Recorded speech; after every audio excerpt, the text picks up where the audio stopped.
The Mandalorian and Grogu are crossing over to the big screen, but do you even remember what they've been up to on TV? We've got the recap of all 3 seasons, plus a bit of the Book of Boba Fett to catch you right up. Impressive.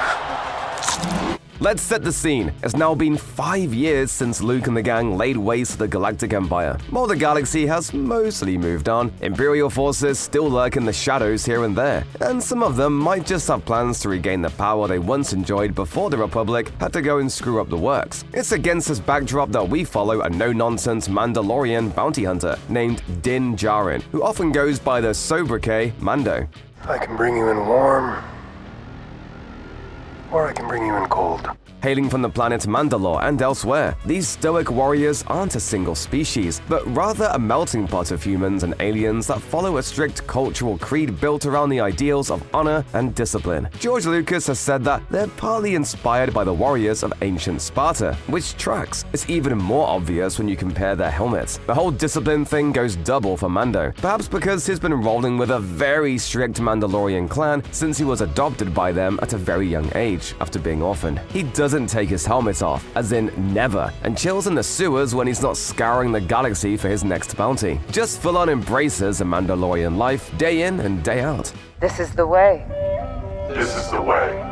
Season 1 begins with Mando accepting an under-the-table job from Grief Karga, who runs a bounty hunter guild he works for on the outpost planet of Navarro. The job is hush-hush, since the nameless client is ex-Imperial. Mando's task sounds pretty simple. Bring back a mysterious 50-year-old target alive in exchange for some Beskar steel, an extremely strong metal that comes straight from the Mandalorian homeworld. He uses his initial payment to have the armorer, the leader of his Mandalorian clan, craft him a rad shoulder guard. After flying his ship, the Razor Crest, to the Mark's last known location, he encounters another bounty hunter there, an IG-11 droid. They work together to find the Mark, and it's definitely not what he expected. Baby Yoda! No, it's not the Yoda, of course, and we don't know what his species is called or anything like that. It's just what we're calling him until we officially learn his name later on. And let's be real, people still call him Baby Yoda. But anyway, IG-11 has orders to kill him, so he attempts to do so until Mando ices him and takes Baby Yoda back to his ship alive. It's of course a stipulation of his bounty, but come on, how could anyone blast something so cute?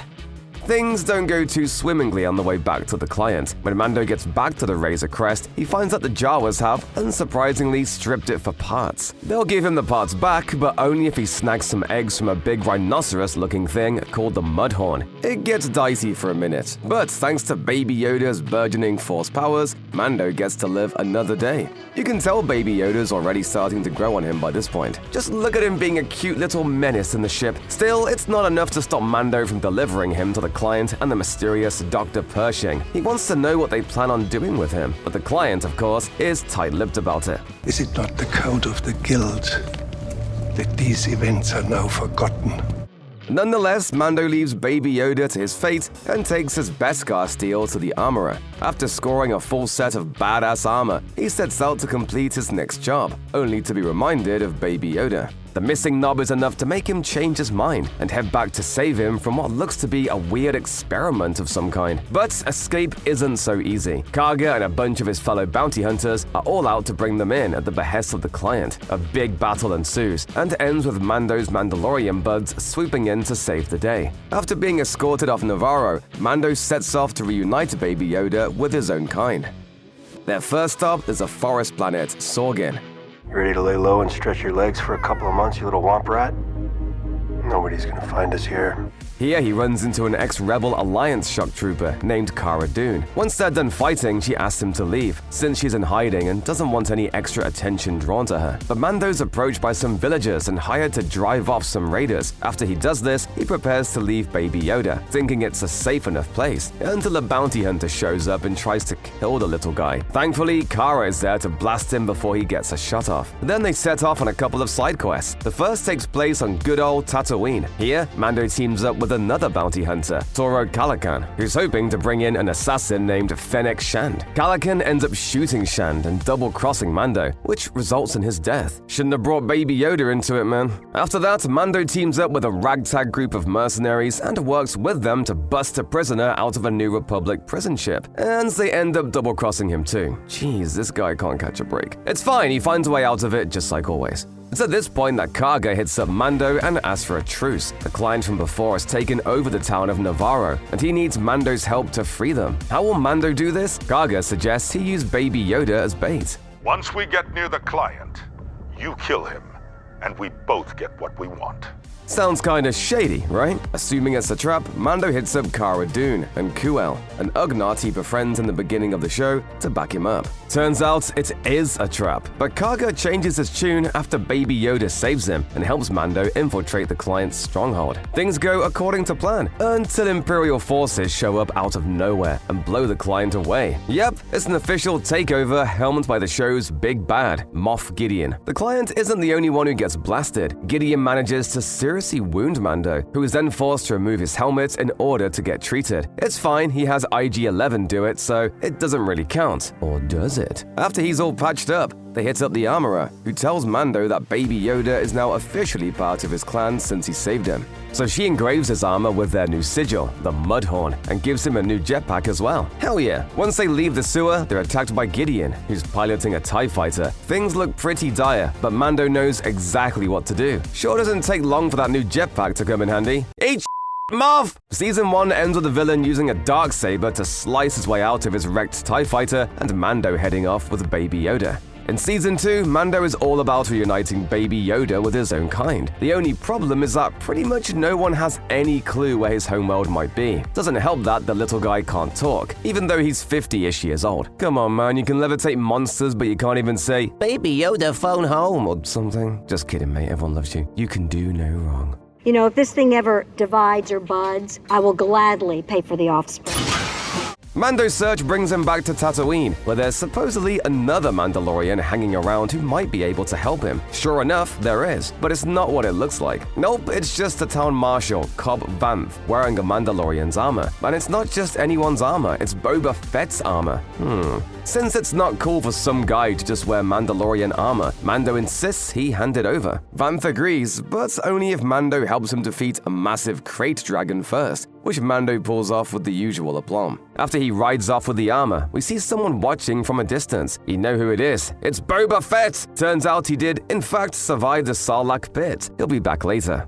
As his search for Baby Yoda's homeworld continues, Mando completes another side quest that involves him helping a frog-like alien get her eggs fertilized. There's an ice planet, giant ice spiders, and all sorts of mayhem that ultimately results in the Razor Crest being severely damaged. He later finds himself on the moon of Trask, where there are supposedly 3 fellow Mandalorians who may be able to help him out. The captain of a trawler offers to give him passage to find them, so they set out to sea. But it's been a minute since Mando's been betrayed, and we can't have that. So the captain traps him in a cage with the intent of killing him and stealing his armor. It's fine though, the Mandalorians he was seeking show up to save the day. They're led by Bo-Katan, who Star Wars fans know very well from the Clone Wars animated series. She's the rightful queen of the planet Mandalore, and along with the other 2 has no issue taking off her helmet. At first, Mando's like, "Yo, this is not the way." But then she gives him some sobering news. Turns out the clan he was raised by is pretty extreme, and the whole never take your helmet off thing is exclusive to them. Despite learning this, Mando isn't too keen on changing his ways, at least for now. Plus, there are more important things to worry about, like Baby Yoda. He asks Bo-Katan if she can help him, and she definitely knows a thing or two about the Jedi. But first, she wants Mando to help her hijack an Imperial weapons ship. Her main goal is to retake the Mandalorian homeworld, and all that firepower will really come in handy. She's also looking for Moff Gideon, since he has the Darksaber, which actually belongs to her, since she's technically the ruler of Mandalore.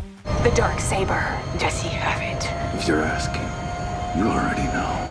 After helping Bo-Katan boost some guns, Mando heads off on another side quest with Cara and Karga. It's during this mission that he sort of finds out why the Imperials are after Baby Yoda. They basically want to harvest his force powers and give them to Moff Gideon. Yikes. Knowing this, Mando heads off to Corvus, a forest planet where none other than Ahsoka Tano is hanging out. Yeah, it's definitely cool seeing a live-action version of the beloved Clone Wars character. She's able to use the Force to communicate with Baby Yoda. And this is how we finally learn his name, Grogu. We also learn how he's been able to utilize the Force all this time. He was raised at the Jedi Temple on Coruscant. Many masters trained him over the years. Mando wants her to train Grogu, but she refuses. However, she does agree to help him find other Jedi, in exchange for a little help freeing the nearby town of Calodan from the iron grip of Imperial Magistrate Morgan Elsbeth. Mando obliges, and the fight ends with Ahsoka besting Elsbeth in a duel. We learn that Ahsoka is after Grand Admiral Thrawn, who we know from Star Wars Rebels, and of course, the Ahsoka spin-off. You're quite right. As promised, Ahsoka directs Mando to some ruins on the planet of Tython, where Grogu is able to tap into the Force and attempt to contact some fellow Jedi. Hold that thought though, it's time for Boba to make his official reappearance. And he's not alone. He's rolling with a familiar face from Season 1, Fennec Shand. Turns out Boba found her on Tatooine and saved her, and she's basically a cyborg now. All he wants is his armor, but the friendly exchange is interrupted by a pesky gaggle of stormtroopers. As we can see, Boba is just as badass as ever, especially once he finally puts that armor back on. The stormtroopers aren't alone though. Up in orbit is Moff Gideon, and he's able to blast Mando's ship to pieces before he can do anything about it. Not only that, some Dark Trooper droids fly in and kidnap Grogu. Wow, things went sideways real quick. Good thing Mando has plenty of friends to call upon for help at this point, and he's done them all plenty of favors, so they definitely owe him, right? Bo-Katan is especially down, since she's after Gideon and really wants that awesome darksaber back. So the team storms Gideon's ship and makes quick work of everyone who stands in their way. But where's Gideon? Oh no, he's got Grogu in handcuffs and he's ready to throw down! It's no big deal though. We forgot to mention that Beskar steel is so strong that it can withstand the searing heat of light or dark sabers. Plus, Mando's a champ and isn't going to let Imperial scum like Gideon beat him. The duel ends with Mando holding his spear to the villain's neck. You're sparing my life. Well, this should be interesting. When he brings Gideon to the bridge, Bo-Katan is a little miffed since Mando inadvertently screwed up a whole plan to get the darksaber back. How? Well, according to Mandalorian tradition, the only way to rightfully obtain a darksaber is to win it in battle. So that means it now belongs to Mando, and that he's now technically the king of Mandalore. Arriving just in time to snuff out the awkwardness is another wave of dark troopers. For a second, things look pretty grim, but in comes an X-Wing piloted by a hooded Jedi. After he does his thing, he reveals himself and pretty much no one is surprised. It's Luke Skywalker. Turns out he's the one who picked up on the Force signal Grogu blasted out into the universe from Tython. Yes, it's officially time for Grogu to head off for his Jedi training. But before Mando removes his helmet and lets the little guy touch his face. And we all cried, whether we want to admit it or not. While you're recovering from the heartache, we might as well take a second to talk about the Book of Boba Fett, which actually does tie into the Mandalorian a bit. The spin-off follows Boba and Fennec, who have swooped in to take over Jabba the Hutt's territory on Tatooine. You'd think he'd want to stay as far away from that Sarlacc pit as he can, but hey, to each his own. To keep this video from going off the rails, we're gonna skip right to where Mando comes in, which is in Episode 5. He finds the armorer and Paz, the only two survivors of his cultish clan. She's impressed by his new darksaber, but it feels really heavy in his hands for some reason. As she says, "Are fighting against the blade." When he reveals that he took his helmet off a couple of times, she's not having it. He's kicked out of the clan right then and there. Harsh. Meanwhile, he's also in the market for a new ship, since Gideon destroyed the Razor Crest, so he snags a sweet Naboo starfighter, which we all remember from Episode 1. Not quite as spacious, but a worthy enough replacement for the time being. Then he flies off to see how Grogu's doing with his Jedi training. Unsurprisingly, he's absolutely killing it. Before he can reunite with him, Ahsoka shows up and stops him. If he really wants to fully embrace the Jedi lifestyle, he can't be clouding his source with friendship and love and all that sappy stuff. Knowing she's right, Mando leaves. But when Luke hears about Mando showing up, he lets Grogu decide. Stay with him and get his own lightsaber, or don an adorable little Beskar vest and cruise the cosmos with Mando. Obviously, Grogu chooses Mando in the end, and saves the day by putting a Rancor to sleep with his Force powers. How does he only keep getting cuter? Season 3 begins with Mando hoping to redeem himself in the eyes of his super stringent clan. How is he supposed to do this? He has to seek out the living waters on Mandalore. If he can find them, his slate is officially wiped clean. Sounds easy enough, right? Not really. Not long after he arrives, he's captured by a cyborgish droid thing, which leaves Grogu to head off and find Bo-Katan. Mando asked her to go with him before, but she refused, since she's still super salty about the Darksaber. But knowing he's in trouble, she heads off to save him without a second thought.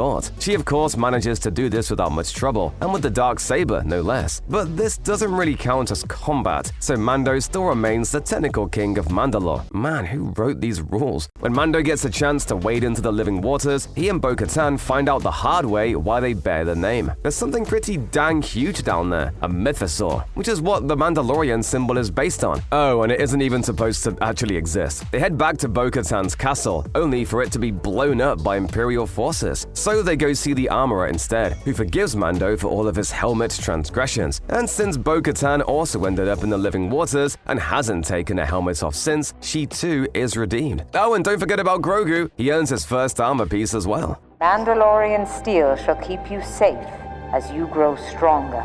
Meanwhile, Navarro is now a very different place now that Karga is the High Magistrate. As chill as it is, some aren't too happy about it, which results in a goon named Gorian Shard taking it over. Karga hits up the New Republic for help, but Navarro isn't officially a part of their empire, so they aren't too interested in offering a hand. But hey, this sounds like a fun job for the Mandalorians anyway, right? After Mando and the gang swoop in and show Gorian what's up, they're hailed as heroes and given land as a reward. You may no longer have a home planet, but you do now have a home. Welcome. That's cool and all, but the armorer has been contemplating what Bo-Katan told her about Mandalore. That is not as wrecked as they previously thought, and the mythosaur is, in fact, the real deal. These revelations prompt her to task Bo-Katan with uniting Mandalorians across the galaxy so that they can reclaim their homeworld. After a little side quest that involves Jack Black, Lizzo, and Christopher Lloyd, Mando and Bo-Katan find the Mandalorians they've been looking for. There's only one problem. They won't follow her into battle unless she has the Darksaber. Mando, however, makes the point that she did technically defeat that cyborg thing in combat after he'd been disarmed, so it actually does belong to her now. It's almost like we need a Magic the Gathering judge to step in and sort this all out. I return this blade to its rightful owner. Now united, they fly off to Mandalore, which seems to be totally abandoned at first, until a bunch of stormtroopers show up. Mando is captured and brought to Moff Gideon, who escaped from prison after being sent there at the end of Season 2. Turns out the Imperial remnants are a bit more legit than we gave them credit for, and they call themselves the Shadow Council, and they're currently awaiting the return of Grand Admiral Thrawn. Gideon's main goal, however, is to clone himself with the Force powers harvested from Grogu. This technology will later be used to create Supreme Leader Snoke. We learn more about this in episode 3 of this season, which follows Dr. Pershing as he secretly works on this project after being pardoned by the New Republic. There's a whole thing with him being blackmailed by an Imperial mole and subjected to a bit of mind wiping, which looks pretty, painful. We'll have to see how this affects things later on.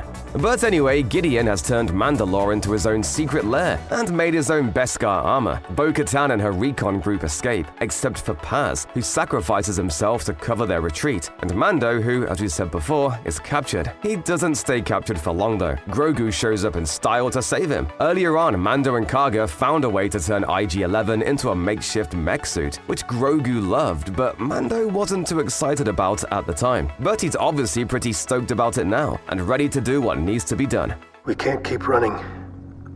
If we don't take out Moff Gideon, this will never end.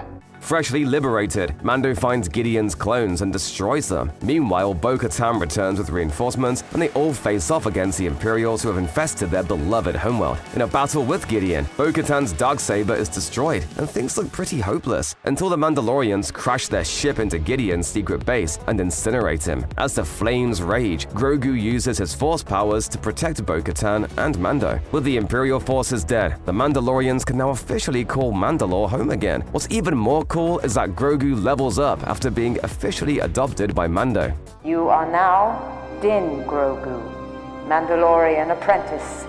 There are some stipulations that come with being an apprentice though. Namely, you're required to seek adventure and further prove yourself. So Mando and Grogu return to Navarro and offer their services as freelance bounty hunters. And this is where we leave them until we see them again in The Mandalorian and Grogu. Speaking of the movie, here's what to expect when you sit down in theaters later on in May. As of this video, plot details are still kind of scarce, but we do know that they'll be hunting down Imperial warlords who are still a threat to the galaxy after the fall of the Galactic Empire. There are numerous characters to be excited about. One is Jabba the Hutt's son, Rotter, who we sort of know from the Clone Wars. He's all grown up now and set to be played by Jeremy Allen White. Definitely stoked to see how he fares in the voice acting realm. Also making an appearance is Sigourney Weaver, who plays the leader of the New Republic's Adelphi Rangers. She'll no doubt be a badass as per usual. Other cast members include Johnny Coyne, who will play the leader of a Galactic Empire faction, Lucasfilm president and CCO Dave Filoni, who's appearing as X-Wing pilot Trapper Wolf, legendary director Martin Scorsese, who's voicing an Ardenian shopkeeper, and Matthew Willig, who will be portraying Hogsbreath. You can also look forward to seeing Jabba the Hutt's cousins, the twins, and the bounty hunter Embo. Be sure to check back in with us for more Mandalorian content before and after the movie drops. Until then, may the Force be with you.